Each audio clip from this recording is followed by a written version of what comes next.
Welcome to another edition of In the Box Seat podcast. No Andrew Harrison this week, and there's going to be no Andrew Harrison for a good couple of weeks. He's in the game reserve looking at wildlife.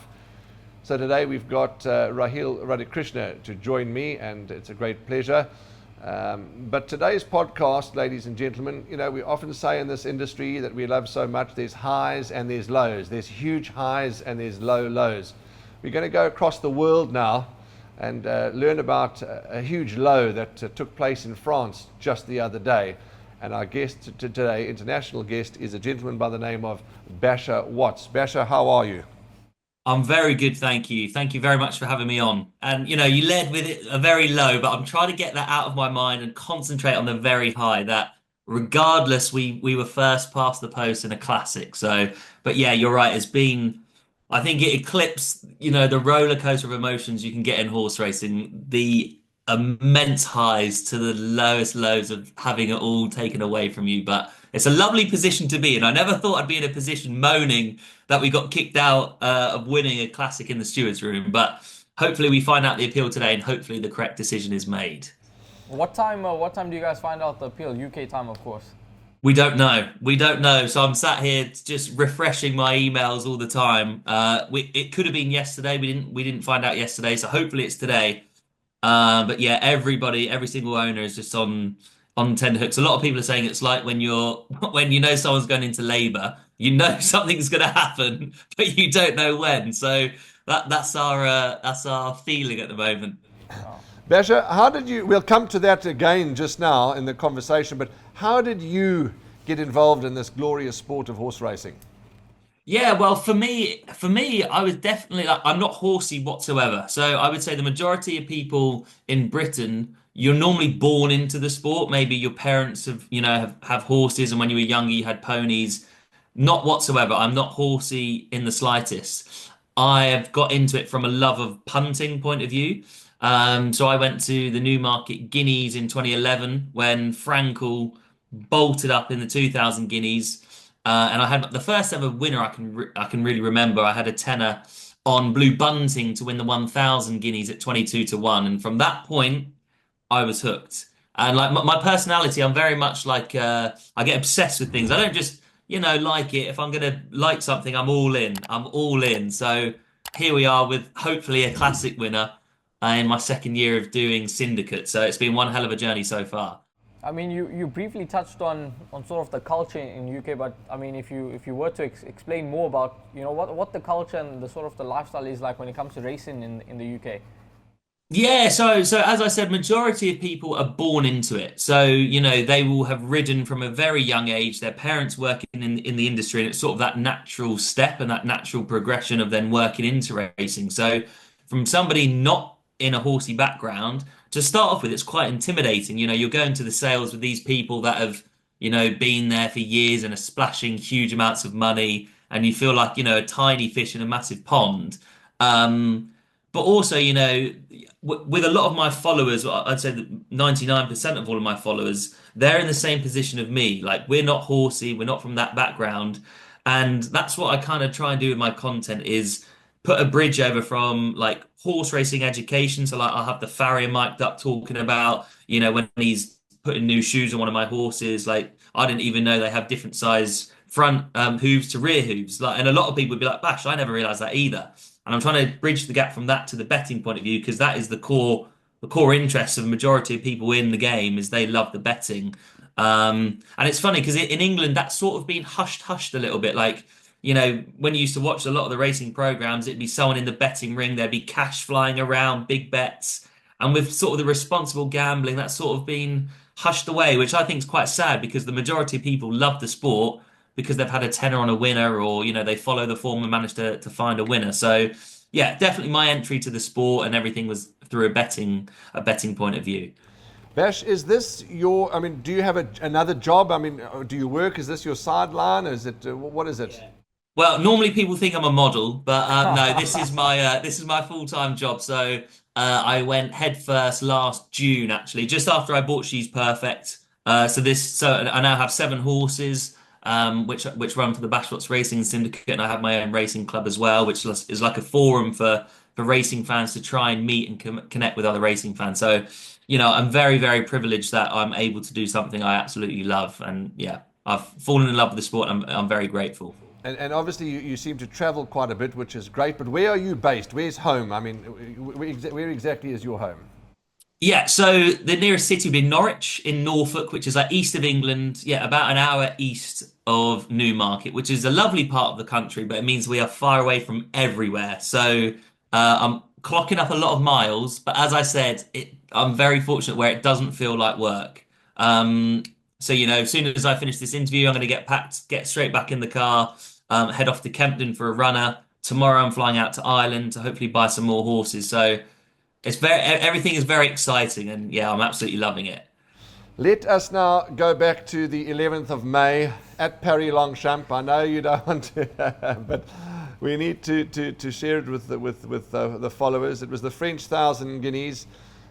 She's perfect, beating Zaringara. Zarigana, yeah, owned by what did I say? Aga Khan, eh? Aga Khan, yeah. Our pronunciations are not great, but Zarigana. Kieran Schumacher, of course, Charlie Fellows. Let's go back to that day. What was before we touch on the race? Obviously, I mean, what was the build up to the race? Because I mean, previously you guys ran second to Zarigana in the Group 3, and then I mean, sort of how was the build up? Yeah, so I mean, it's funny because like She's Perfect was the second horse I ever bought. And she was the first runner I ever had in my colours, my first ever winner. So the whole thing has just been crazy. And when we went over for the Group 3 Prix de la Grotte, which was early April time, we were very much aware. We thought we called her Sue, She's Perfect Sue. We thought Sue was a very good horse, but we didn't know, was she a really good handicapper or could she be a group horse? So when we went for the Group 3, we were very aware and we were happy to take the risk. We could be tailed off, well beaten. Things didn't go the way. She was quite keen. She led, and we went down by neck to what they say is one of the best, most exciting fillies in the world with Zaragana. So that was the pressure run. Once she ran like that, we were like, okay, we know she's a group horse.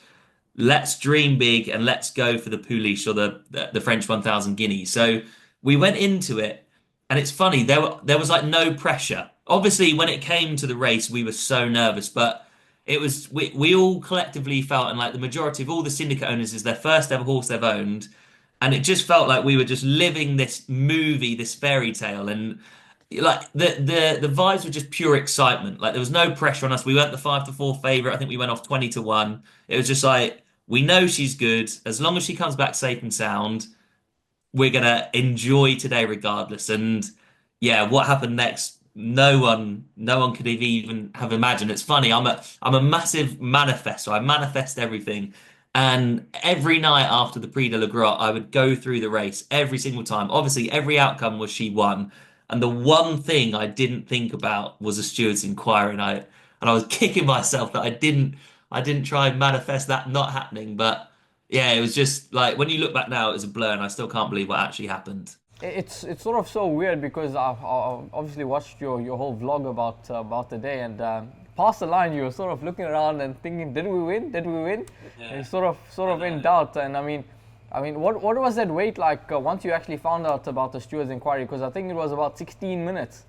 Yeah, is that what it was? It felt like an hour and 16 minutes. But yeah, and that added to the roller coaster of emotions. I was sure we would beat on the line. 1,600 metres, they're lined up. And off. They race away as they come out of the stalls. The white cap there, a bedtime story, drops towards the back of the field. Heaven's Gate towards the outside with the white jacket of She's Perfect. And Mandanaba against the running rail. A pink cap behind these are better together, and that's followed through by Celestial Orbit. And then Zarigana with Merrily alongside her with a pink cap. And that's followed by the yellow jacket of Daylight, who's with Mimos in white. Bedtime Story, a white cap is next, and then Gouffran and Godspeed are the last couple of runners as they run down the side of the course. And She's Perfect sets the pace by around about a length. Heaven's Gate in second place, Mandanaba behind those, green and brown colours shows in third place, and then exactly with the purple cap. Maybe a length and a half off her. Better Together, a pink cap round the outside of Celestial Orbit against the rails and the white stripes on the dark sleeves. Daylight in yellow, Zaragana in green are the next pair. Then Bedtime Story and Merrily You Race Together behind those Gouffran and Godspeed, and now the back marker is Nimos, as now Heaven's Gate tries to get to She's Perfect. Mandanaba towards the left, picking up Zaragana, beginning her challenge. Exactly is still ahead of her. Then Heaven's Gate, Mandanaba on the left leading, Zaragana on the right. Between them She's Perfect. Exactly in the purple is still there as well. Wide apart now as they race towards the line. Zaragana and She's Perfect, these pair hit the line together. Mandanaba exactly behind those, then Better Together and Bedtime Story. I'm sure we've been chinned here. Like, this is going to be a tough one to take. And then they announced that she's won, and it's just euphoria. Like those 7 or 8 minutes, I've said, if you could bottle up that emotion and sell it, you'd be the richest man on the planet, because it's the best feeling in the world. Come on, Shuey, get a good start. Let's hope there's pace. 1, 2, 3, 4. 1, 2!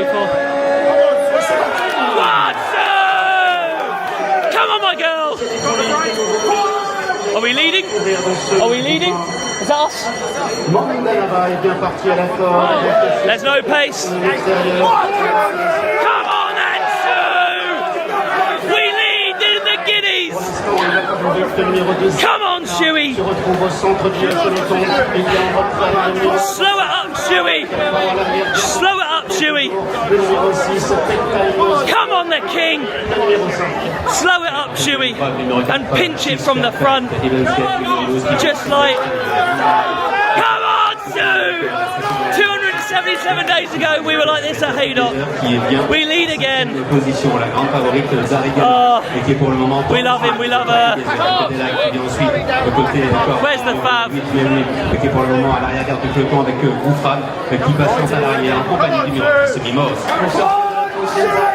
Come on then, Shuey! Come on, Shuey!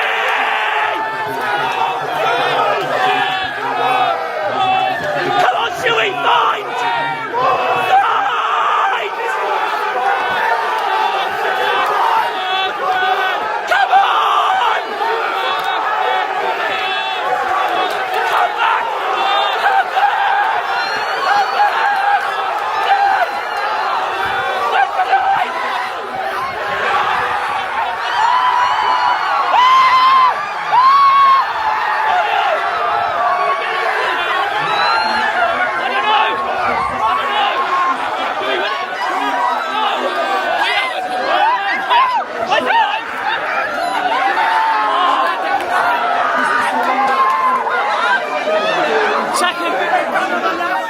He's gone on the line. I think we're second. I think we're second. Photo. Oh my God. It's a photo in the Guineas. What's happening? Get off the fab. It's a photo. Oh my, regardless, we're second. Oh, imagine.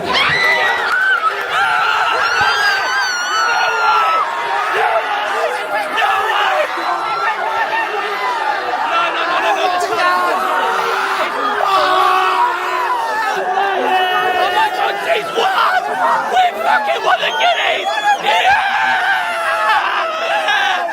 Yeah, we fucking done it! Oh my God! Yeah! We won the Guineas! We won the Guineas! Oh my God! I can't believe it! I'm Karen's dad! I'm Karen's I love your son! I love your son! Oh my God! Oh my God!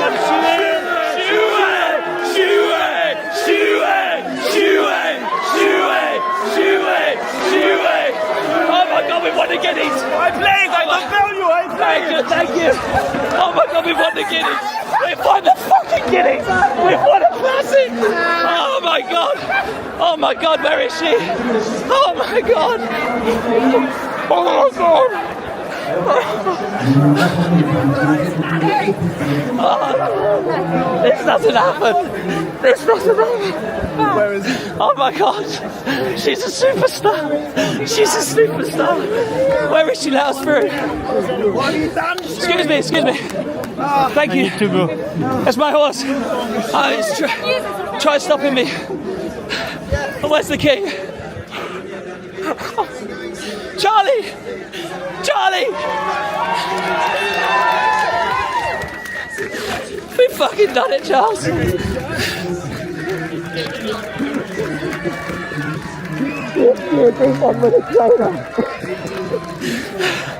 I love you, mate. This doesn't happen. You're a classic winning trainer. Who'd have thought it? Congratulations, Charlie. Oh my God, where is she? Oh my God. Oh my God. Oh my God.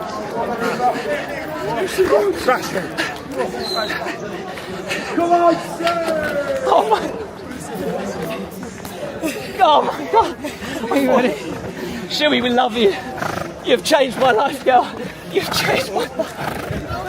Oh, we love you so much. Oh, Georgia, you walk in with us. Oh my God. We've won the game. Oh, you beautiful girl. You beautiful horse. Oh my God. Shuey, we've just won the guineas. We've won the guineas. Oh my God. Oh, you beautiful horse. You beautiful horse. To the winner's enclosure. Come on, number one, baby. 60,000. Come on. Everyone in.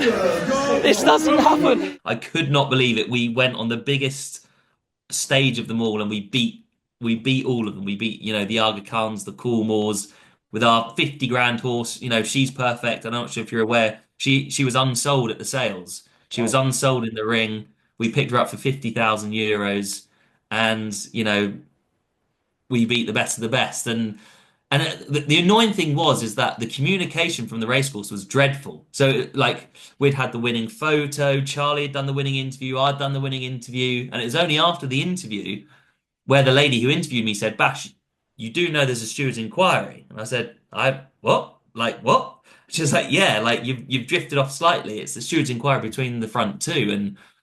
And then because, she had told me that's why I had to filter that through to all the owners. And it's one of those things when you then looked who we were taking on, like Zaragana is the French princess wonder horse taking on the Aga Khan, who are, the biggest of the biggest over there. You then started to think, this has bad news written all over it. So yeah, that wait was horrendous. But the longer it went on, you kind of thought I was kind of resigned to our fate that this is going to get overturned, and it was I still can't believe it happened. You just couldn't make it up. What was the reaction? I mean, because it's not only you, Bash. I mean, you've got a whole lot of members and friends and associates with you. I mean, obviously they didn't take it well, but I mean, how did they react? Yeah, I mean, it was very mixed. It was very mixed. Obviously there was a lot of emotions there, and the first thing was shock. But a lot of people, as soon as it was announced, we all had a round of applause. We were saying, regardless, okay, in our heads we've won the race, but if not, we are second in a classic. That is, people can be in the game for years and spend millions and millions and never been in that position. Obviously, a lot of other people were very, very frustrated.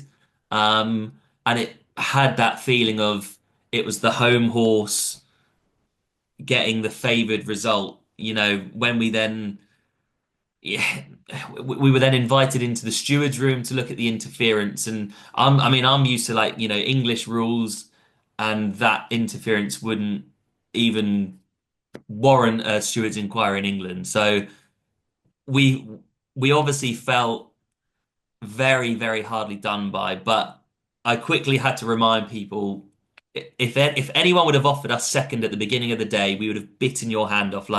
She's now worth an absolute fortune. We have won a classic. Okay, we've been demoted, but we own one of the best 3-year-old fillies in the world. And then people were still a bit disappointed, but then we got round to it. Shuey came up and we had all the music on, cigars, champagne, and it was just absolutely phenomenal. And hopefully we get the call that we've got the appeal and we can celebrate all over again. How did the name She's Perfect come up and then the nickname Shui? Okay, so it's a funny story actually. So we bought Sue in France. So Charlie Fellows and William Douglas, my bloodstock agent, were out there. I was back in England, and when she didn't sell, like we had a list of horses we thought we could buy for about £30,000, which was my budget. All of them went for too much money, and Charlie gave me a call and said, "Bash, I cannot believe it. There's this beautiful Sioux Nation filly that hasn't sold, and they want €50,000 for her. I know it's a little bit more than what you want to spend, but I cannot explain, how much of a good buy this looks." So we bought her, and then as soon as she arrived back in Newmarket, I had to go and see her straight away. And me and Charlie stood in the box looking at her, and he's like, "She's a lot bigger than what I can remember. Look at her strong shoulder. Look how she's put together. Look how she holds herself." And he looked at me and she was like, "She's perfect." And I looked back and said, "She's perfect." And we both just looked at each other, and I was like, "That's her name." And She's Perfect with an apostrophe was taken. So she's spelt without the apostrophe, but it was done there and then. And obviously she's by Sioux Nation, so Sue was her nickname. And Kieran Schumark, who has ridden her every time bar one, he's now just referred to as King Shuey. And yeah, it's just a fairy tale of a story, and we are so proud and excited that she's ours. What are the plans now going forward? I mean, obviously you're going to hear about the appeal today. So by the time this gets flighted, the result, and we'll be in touch with you, and we'll on our social media platforms. We will, you as well, will put out the result. But whatever the result, what's the plan for her going forward? So there's two options. We either head back to France, to Chantilly, for the Diane, which is the French Oaks, over 1 mile 2, which we think would suit her. And I think her style of running suits the French racing because they often go very slow, and she gets a nice easy lead, and she's, as we've seen, hard to pass. Or we head to the Coronation Stakes at Royal Ascot. I think it's 4 days later, over 1 mile.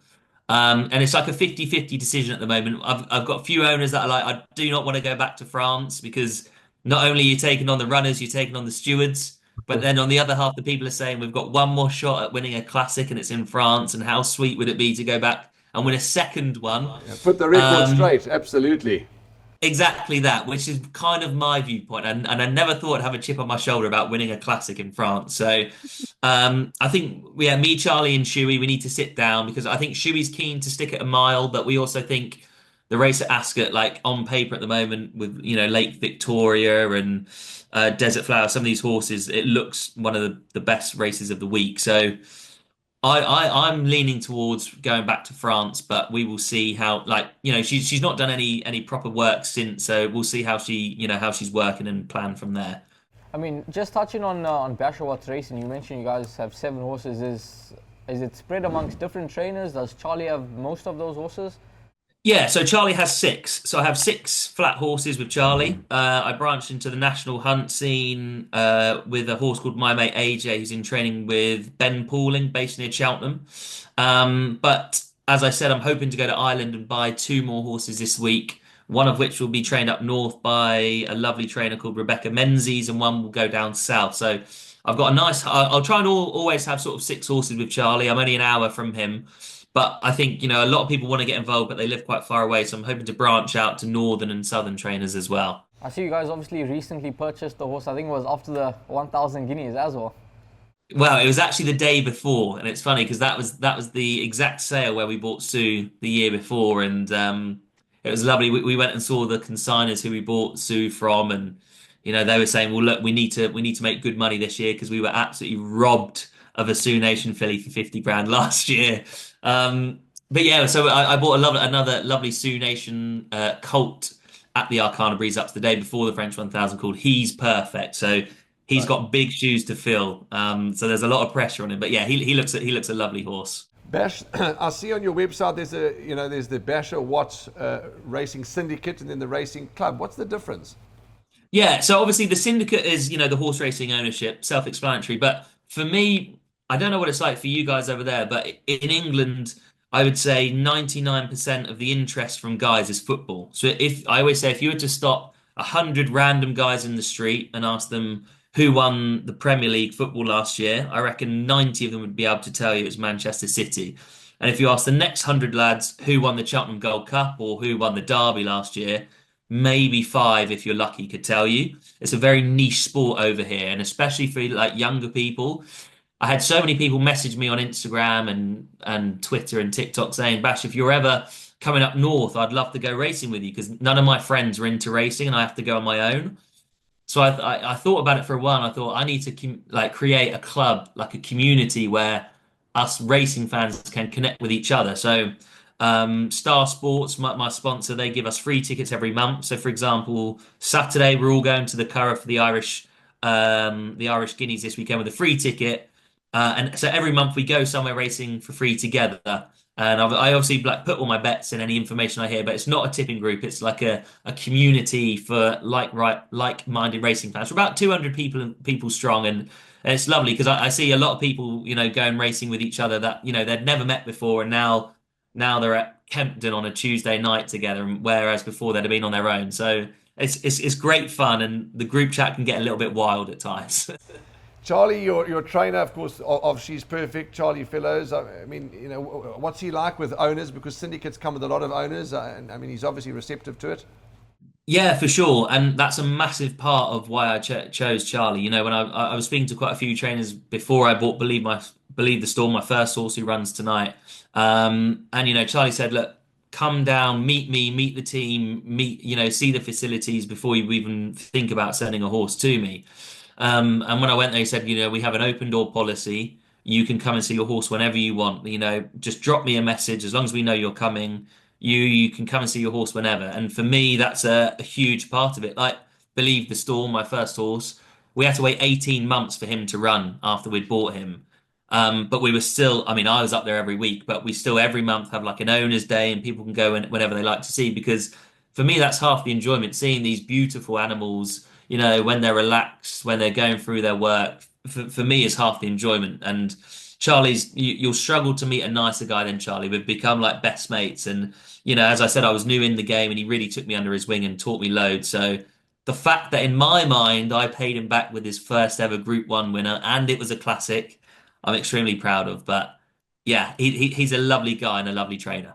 Is She's Perfect the one horse that has got sort of the most owners? I think I saw somewhere there's in the region of about 60 owners in the filly. So there's about 40 owners in her, but there was about 60 of us in France. But no, I have a horse called Holy Fire, and there's about 140 lads involved with her. I did like a lease share option, so you don't. She was for the sort of 18 to 25 range where the majority of the lads couldn't afford to pay up front and own the share.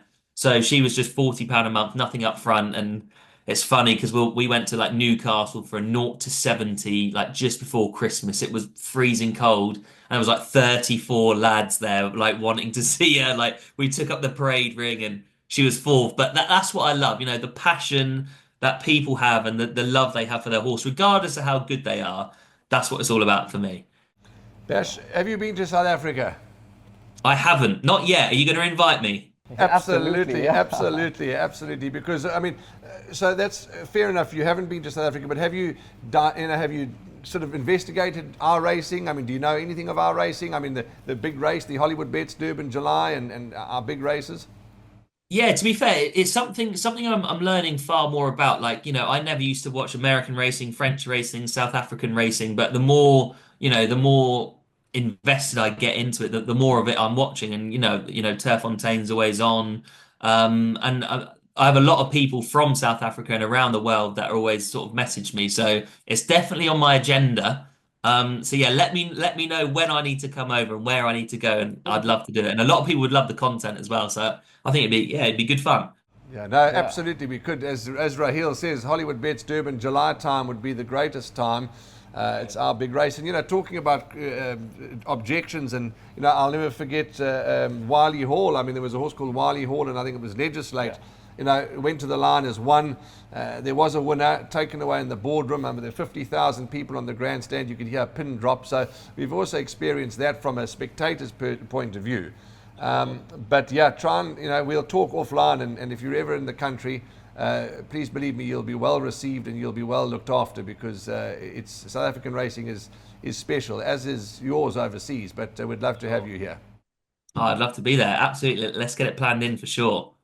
Then the next question, not the next question, the next sort of chain of events as we sort of go towards the finishing post of this interview, because we know you've got to travel. It was amazing how, they say horses find humans, and sometimes humans find humans. Yeah. But we were watching, Raheel wasn't particularly working on that day, he was at home, and we were watching the race. And of course, after the race, we texted each other and said, have you seen what's gone wrong? What's happened? The discussion got going, and some time passed. And then he sent me a message again. He said, have you seen the video that this guy, Basher Watts, has put out? Have you watched it? I said, no, I haven't watched it. He said, you've got to watch it. Here it is. Yeah. And then we watched it. And then a few days went by, and he came back to me again. And he said, well, we've got to get Basher onto the podcast and talk to him. Yeah. So that's how we found you. And let's hope it's the start of a friendship. Yeah, and I think so. And I think, exactly your guys' reaction is exactly why I do my content. As I've said, I'm just a normal racing fan that is lucky enough to be living his dream. And I think a lot of other racing fans can resonate with me, which is why, a lot of people love my content. And, the thing with me is everything with me is honest. So I will do a video tonight with Believe the Storm. And even if he comes dead last, that video is going out, because that is the reality of the sport, is the highs and the lows. And the fact that you guys can feel that through my film halfway across the world is fantastic. And she's a very, very special horse. And hopefully this is just the start of the journey. You sort of put different types of content out. I mean, which would be your favorite? Would it be an honest days punting, or would it be, I see you've got a bit of greyhound stuff on your channel as well? Yeah, no, for sure. I mean, I love it all. I love it all. And, nothing that I film is ever forced. It's just stuff that I love to do. If I've got a day off, I'm going somewhere and punting, and why not film it? I've really enjoyed getting into the greyhounds. I think the Honest Days punting is probably my most popular series. People love seeing me lose lots of money. But for me, it's like, I don't hope it doesn't sound big-headed. All I do is watch back the video of Sue winning on debut, Arnie winning on debut, and now that long shot video. They are like, and that's why I'm fortunate, because I do it, because I can relive the best days of my life over and over and over and over again. And whether or not we win the appeal, they cannot take away that 10 minutes of euphoria that we experience. And I've got the proof in the video. So, yeah, it's fantastic. Did you ask Basher how old he was? No. How old are you, Bash? How old do you think? I would say early 30s. Yeah, I'm 31. I'm 31. Just a well-weathered 31. You think he's older? I was going to say 27. No. Yeah, thank you, mate. Yeah, thank you, bud. Cheers, mate. No. Well, just for what it's worth, I mean, we've obviously it's Wednesday today, and we haven't had racing in South Africa for Monday and Tuesday for whatever reason. So today is our first local race meeting down at Hollywood Bets Kenilworth in Cape Town. We are shivering and shaking from excitement to get our bets on, to have our exactors and all our pick sixes and all that we've got to take. So, and of course the TV channel Gallop TV. I mean, if you go online, www.gallop.co.za. That's obviously the logo that you're seeing here. And it's quite a great informative channel. So follow us as we'll follow you. Perfect. We'll do it. And I think that's a great point. In England, we have too much racing. We have probably 5, 6 meetings every single day. Sometimes it'd be good to have a couple of days off, because then you've got the itch to get back to it. But no, I'll definitely check it out. And it's been lovely speaking to you guys. I've got to take my wife out for supper tonight, so I better have a few winning bets. Yeah, that's it. It's either cheese on toast or it's steak. Yeah, absolutely. But I think that's it. I mean, what else? Sweet. Yeah, well, lovely to meet you, and thank you for your time, and thanks for sharing your story, and just lovely to meet you, and please God, we'll see you in person here in South Africa one day. Yeah, thank you so much for having me on, guys. Yeah, thank you very much. And I'm going to text you just now or later on about ordering some of those lovely jackets, because we need to get 2 of those to South Africa. Perfect. Will do, guys. All the best, eh? Cheers, man. Thank you very much. I'll see you guys later. Lovely. Cheers, there we bye. go. That's Basher Watts, all the way from overseas. And Raheel, I mean, what a genuine man. Yeah, absolutely. Great to sort of get a different perspective of racing from a different jurisdiction as well, and very, very interesting guy. Lots that we've learnt about, and yeah, hopefully the appeal goes in their favour. I mean, unlucky for some, lucky for others, but Yes. yeah. What's also so interesting is, as he said, all humans have emotions, have feelings. So at the time, they were hopeful, they were celebrating. Yeah. Some of them were angry, disappointed, understandably. But as he said, as the time went on, your emotions settle, and you get to think of it. He doesn't say that he agrees with the outcome, For sure, but yeah. he realizes what they've achieved. Yeah. So it's a wonderful, wonderful I story. mean, all that matters is when you watch the replay, you're the first past the line. That's what matters. Absolutely. So, and yeah. she's worth a bomb now, as he Yeah, as says. you mentioned. I mean, Absolutely. I think even in one of his videos, he said to someone, even if you come with 2 million or 3 million, we're not selling her. So yeah, she's clearly worth a lot. What is his? Do you know his page? Has he got social media so that Yeah, those I've that are watching can follow him? Yeah, I've seen him on YouTube. That's Okay, where I sort so of found just- him. Basher Watts. Basher Watts Yeah. Racing. Okay. Well, thanks for your. Sorry, Yeah. at the beginning of the podcast, I didn't officially welcome you. No, it's all But right. thank you. It was been No. lovely to chat to him, and lovely that you. It's amazing how ideas just fall into place, and here it is. Yeah, it was great chatting to him. Good guy, and yeah, wish him all the best. And obviously his racing club and syndicate, and yeah, 7 horses now, and we'll keep an eye on the one that runs later this evening at Kempton. Last question, 2 questions quickly before Yeah. we wrap up. Soccer. Yeah. Liverpool, you've not forced me, but you've taught me to be a Liverpool fan and gosh. supporter, so I'll accept that. I'm Yeah. happy. But tonight's game, in your opinion, Spurs and the Manchester United, is it? Yeah, as long as United don't win, I'm happy, because United supporters are going to be going through the roof if they do win. Well, you know that your friend from Johannesburg, Sean, if he hears Yeah. you saying that, you're not going to be friends anymore. No, that's okay. I mean, all the United fans, they know what I'm saying. They'll be throwing their toys out the carts. And then the if they second lose. question is, this Yeah. weekend is the Daily News 2000 big Yeah. race meeting. Does it look like the obvious double, Give Me Everything, who's a horse that I certainly like, into 8 on 18? I think once this is obviously published, we'll know more. We'll know about the result. But yeah, I think 8 on 18 looks a standout.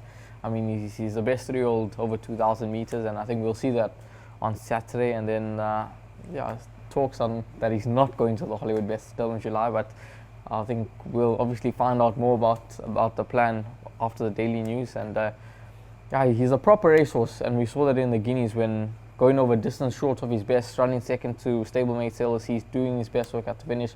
He's a good racehorse, and yeah, the Hollywood Best Durban July is getting closer. We've of course got Sprint Day, which is not far away, and then we've got the Gold Challenge, and then we've got July Day, which is set to be a great day's racing. Yeah, July it Day. certainly is indeed, and what a season it is. But that's it. By the time, as Raheel says, this discussion will have come out. It's certainly the big racing would have been run, and Give Me Everything. Look out for horses. Give Me Everything 8 on 18. These are nice, top quality horses. But although we're discussing them for this weekend, they've certainly got their whole champion season time ahead of them. So that's it. Good horses, and that's what champion season's all about. That's a wrap from us. To Apiwe behind the scenes, Tawanda, and the entire team behind the scenes that make this production possible. Thank you to Raheel. Andrew will be back in 3 or 4 weeks. From all of us here at the In the Box Seat podcast, punt well, be kind, be safe, and as always, we will see you in the number 1 box.